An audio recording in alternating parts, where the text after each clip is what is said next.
Hey everybody, welcome back to the channel. Hope everybody's having a good week. Out in the shop today, just kind of doing a bunch of different stuff. But right now, I've got a 5.3 out of my buddy Garrett's Nova. That one I did the heads and stuff on, and it's a low mileage 3rd gen 5.3. We had a custom Howard's cam cut for it. Anyways, it's in here. We're going to do some upgrades to it. We're basically just going to open it up because the motor, other than having the heads come off of it and then having me go through the heads, the bottom end's untouched. So I'm going to go ahead and get it on a stand, and then I'm going to start gapping the rings for a little bit more boost. That way we got a little bit more wiggle room as far as stock bottom end stuff. And I'm actually kind of curious to see where the ring gap is on this motor currently, because last we knew, the motor was actually, like I said, pretty low mileage. It had, I think, 80,000 miles on it. So I'll get it apart, get the rods and pistons out of it, and obviously got to take the heads and all that stuff off of it. He left everything on it, so I got to pull all this stuff off, send it back home with him, get the balancer. I don't know if I'm going to take the balancer off of it or not. I was trying to convince him to change the cam in it, but I think we're just going to leave it. And yeah, I mean, it's going to be a basic deal. Just pull it all, or pull the heads off of it. The heads, like I said, the heads probably have maybe 100 miles on them since I've rebuilt it, or freshened them up anyways. But yeah, we'll get those off. I'll get it on the stand, get the pan off of it, winch tray, pickup tube, all that stuff off of it. And hopefully I can get through and get the rods and pistons knocked out of it, get the gaps set to where I want, and hopefully the bearings and stuff still look pretty good in it. I'll probably go through and I may go ahead and individually pull each main cap off of it just to inspect the main bearings while we're there. He had some concern that he thought the magnetic oil plug had a little bit more fuzz on it than he liked, so I may go ahead and pop those off one by one, just inspect them, put it back together, and then I may end up just putting some new rod bearings in it, some GM rod bearings. Just depends on what they look like. So anyways, I got to do that today, at least get it on the stand today. And then I've got the Turbo 350 that's going in the Ranger here. I'm going to get the pan off of it. I'm going to pull the kickdown cable out of it because I'm not going to be using that. I'll probably go ahead and pull these plugs out because I'll probably end up running a external heat exchanger for the tranny cooler up underneath the back of the truck, just like I did on the boost knuckle. It just seems to help, keep temps down. And I would much rather run lines back down the frame rail and then remote mount a tranny cooler up underneath there than have it run the lines forward and then into the radiator. Just more stuff in the way up front that I try and stay away from. But anyways, yeah, I'm gonna get the pan off this and get this all disconnected in here, get some of this other stuff off of it that I'm gonna change, figure out what I'm gonna do with the speedo sensor situation. I'm not sure just yet, but yeah, I'm gonna get that knocked out real quick.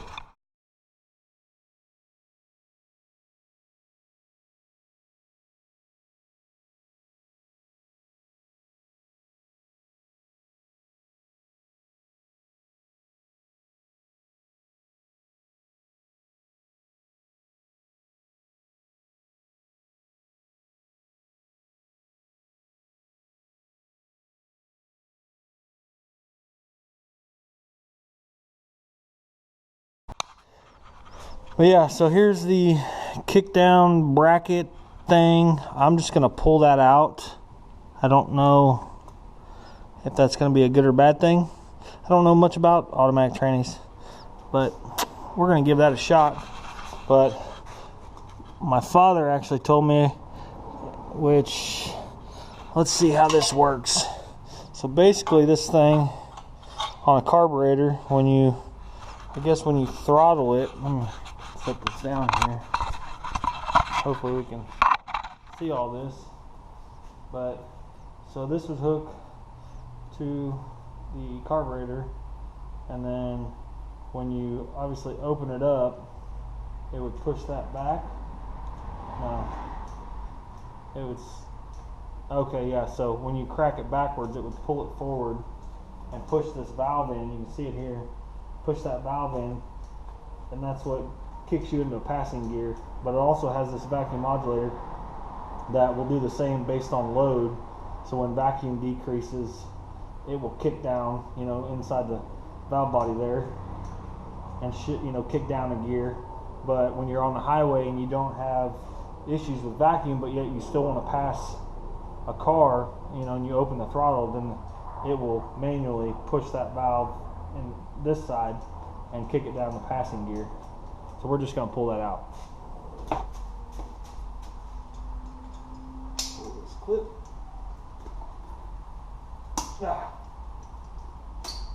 Voila. And we'll pull this out.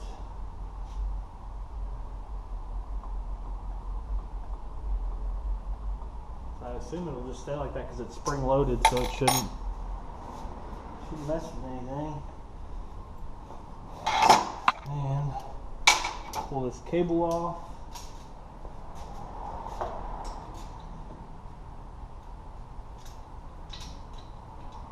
Don't need that anymore.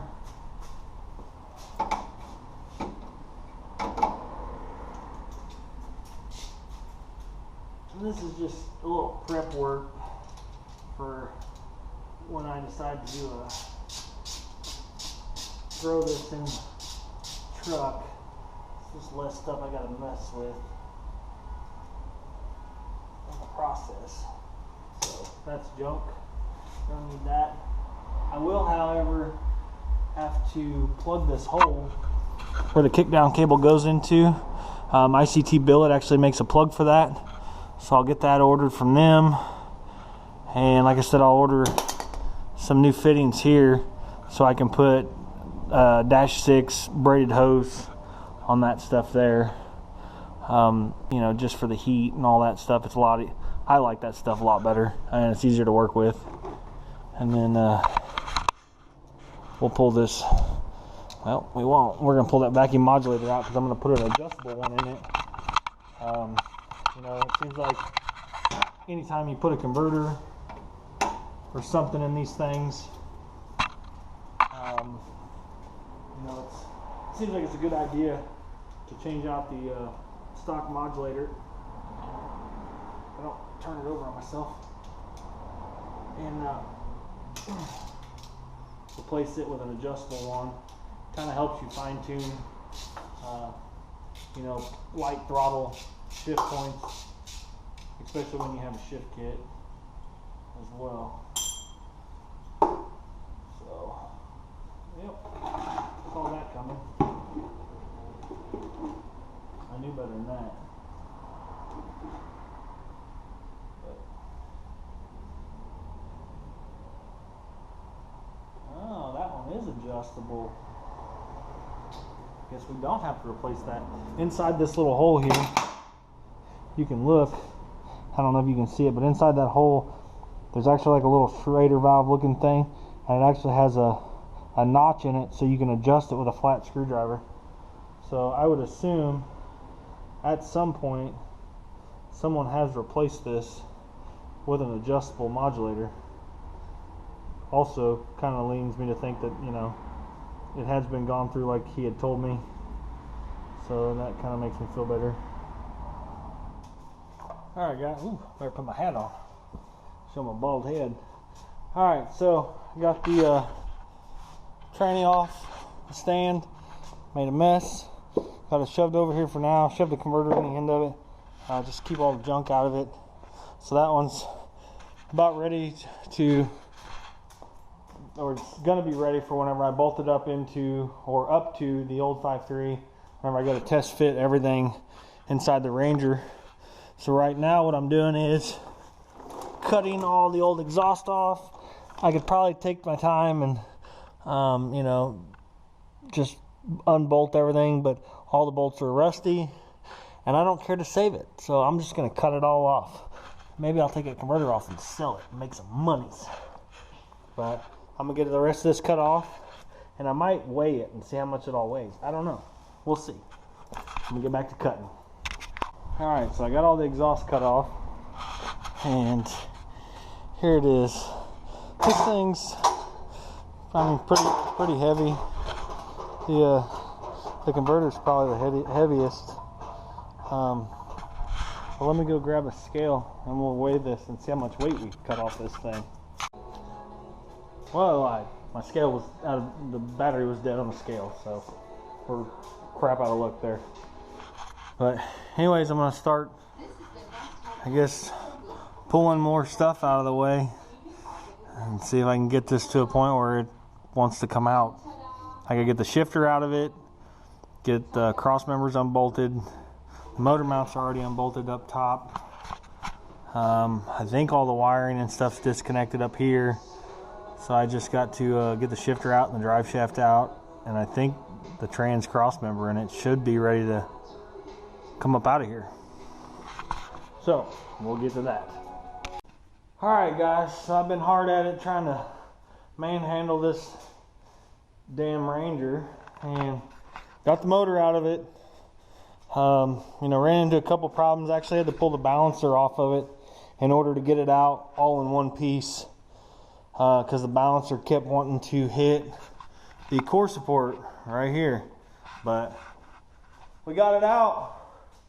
Got that out, and now I can pull the mounts out of it and start figuring out what I'm going to do with that.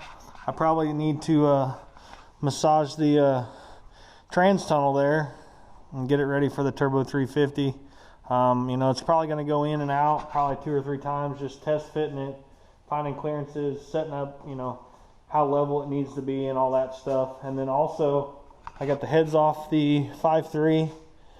Like I said, it's just a Gen 3. You know, nothing special. And then I've got the heads up here. They're kind of a secret. Those are special MRE 862 heads. But yeah, so we're going to pull this apart. It's going to be really basic. I just got to pull the pan off of it, windage tray and stuff. And then I'll just pull each piston out, set it up, set up all the ring gaps. As long as all the bearings are good, I can put that back together. And that'll be going back in the Nova. And then we've got an upgraded BS billet wheel S475 for it. We went from a cast wheel going to a billet wheel with it. And then we've got a Turbo 400 getting built for it right now with a brake and a full manual valve body and stuff. And we're going to try and send that thing. I don't know. We're going to, fingers crossed, maybe we can do some mid-9s on it pretty easy. You know, depending on how far we want to lean on it, maybe we can even break 8s in it. I won't say that just yet to the owner because we got a lot of work to do, and I don't want him to think it's easy to get a car to go that fast. But anyways, that's going to do it for this video, guys. Wasn't much, but making progress on the little truck, and we're just going to keep chipping away at it. Next one will probably be us test fitting the motor and just seeing what it looks like sitting down in there. So we'll see you guys later.